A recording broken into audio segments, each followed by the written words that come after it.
Olá! Nessa aula estudaremos um método de avaliação muito conhecido. Talvez você já tenha ouvido falar dele. Talvez já tenha até usado. Estou falando da avaliação com uso de heurísticas. Antes de começar, vamos esclarecer o que é uma heurística. As definições do dicionário Michaelis são: ciência ou arte que leva à invenção e descoberta dos fatos. Método de ensino que consiste em que o educando chegue à verdade pelos próprios meios. Ramo da ciência histórica, que consiste na pesquisa de documentos e fontes do passado. Procedimentos e normas usados em pesquisa feita por meio da quantificação de proximidade a um determinado objetivo. Podemos pensar em heurísticas como estratégias ou planos para atingir um objetivo. Sendo assim, uma avaliação usando heurísticas nada mais é do que ter algum tipo de plano antes de começar a avaliação. Mas de que plano estamos falando?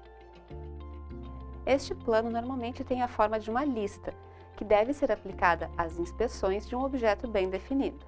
Acho que o exemplo mais conhecido são as 10 heurísticas de Molich e Nielsen, que servem para avaliar a usabilidade de interfaces homem-computador. Esta lista foi sendo refinada ao longo de vários artigos, tendo sido apresentada em sua forma final no livro Usability Inspection Methods, de Jacob Nielsen, cuja primeira edição é de 1994. Se você não consegue ter acesso ao livro, pode ver a lista no site do Nielsen e Norman Group. Essa lista foi elaborada a partir da experiência dos autores. No artigo de 1990, Molich e Nielsen explicam como elaboraram a lista. Hoje em dia, nenhum periódico aceitaria uma lista de heurísticas para avaliação de usabilidade criada dessa forma. E, no entanto, mesmo que o método de elaboração não tenha sido assim muito científico, essa lista tem sido útil há bastante tempo. Eu acho que isso levanta uma questão interessante. E aí, qual é a sua opinião? O que explica o fato destas heurísticas serem tão úteis, apesar de não ter sido criado através do método científico? Será que isso significa que o método científico não é imprescindível? Bem, deixando de lado essas questões assim mais filosóficas a respeito do método, vamos voltar à prática. Temos que ver qual o conteúdo da lista e como utilizá-la. 1. Visibilidade do estado do sistema. 2. Compatibilidade do sistema com o mundo real. 3. Controle e liberdade do usuário. 4. Consistência e padrões. 5. Prevenção de erros. 6. Reconhecimento ao invés de lembrança. 7. Flexibilidade e eficiência de uso. 8. Estética e design minimalista. 9. Ajudar os usuários a reconhecer, diagnosticar e corrigir erros. 10. Ajudas e documentação. Veja que cada um dos itens representa um tipo de problema que pode ser encontrado em interfaces. Por exemplo, visibilidade do estado do sistema é descrito como: o sistema deve sempre manter os usuários informados sobre o que está acontecendo, por meio de feedback adequado dentro de um intervalo razoável.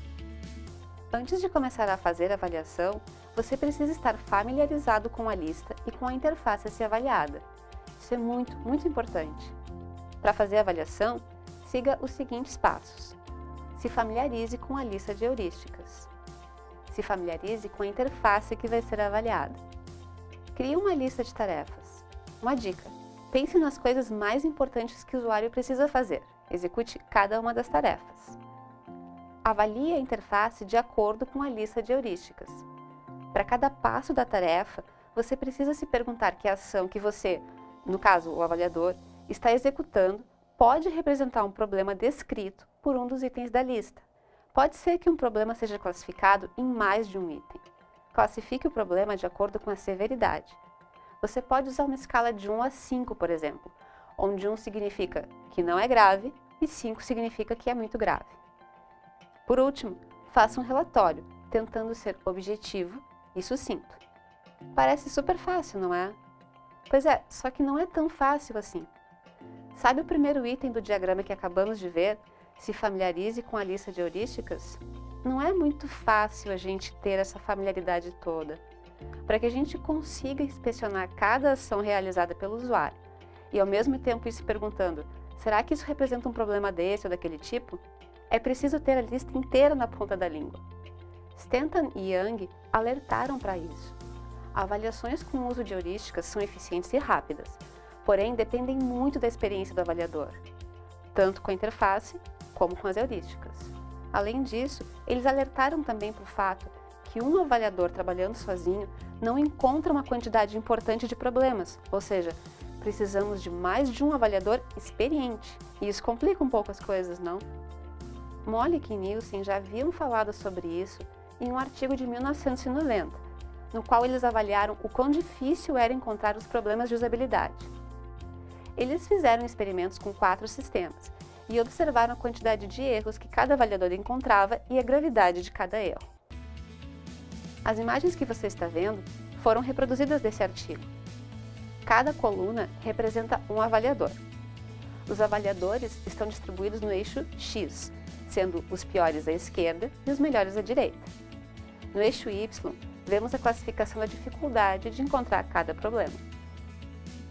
Esse artigo ficou famoso porque nele foi feita a primeira referência à ideia de que um avaliador é pouco e de que 3 a 5 são suficientes.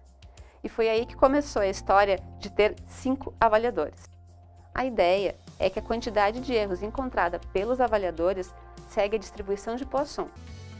Na imagem que estamos vendo, e que também foi retirada do mesmo artigo, vemos que a quantidade de problemas encontrada fica estável quando se faz a avaliação com 5 avaliadores. Essa indicação em relação à quantidade de avaliadores não é um consenso dentro da comunidade de pesquisa.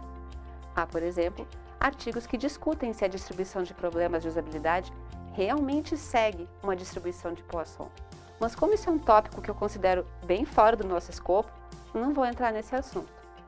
O que podemos considerar como suficiente para os nossos propósitos é que é importante que o avaliador seja experiente e que não se conduza à inspeção com apenas um avaliador.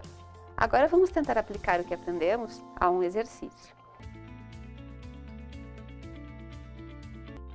Sua tarefa é buscar a quantidade de erros em uma interface usando as heurísticas. A minha sugestão é que você avalie uma interface a qual todos tenham acesso, para podermos comparar os resultados. Iremos usar a funcionalidade Mensagem do Lumina. A tarefa é enviar uma mensagem para cada um dos participantes do curso. Assim, poderemos até mesmo tentar tirar as nossas próprias conclusões sobre quantos avaliadores são necessários e até mesmo tentar reconstruir os gráficos que Mollick e Nielsen fizeram, distribuindo os avaliadores no eixo X e os problemas no Y. Lembre que você precisa.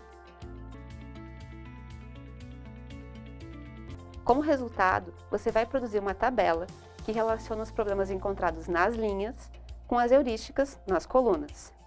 E em cada célula, indique a gravidade do problema.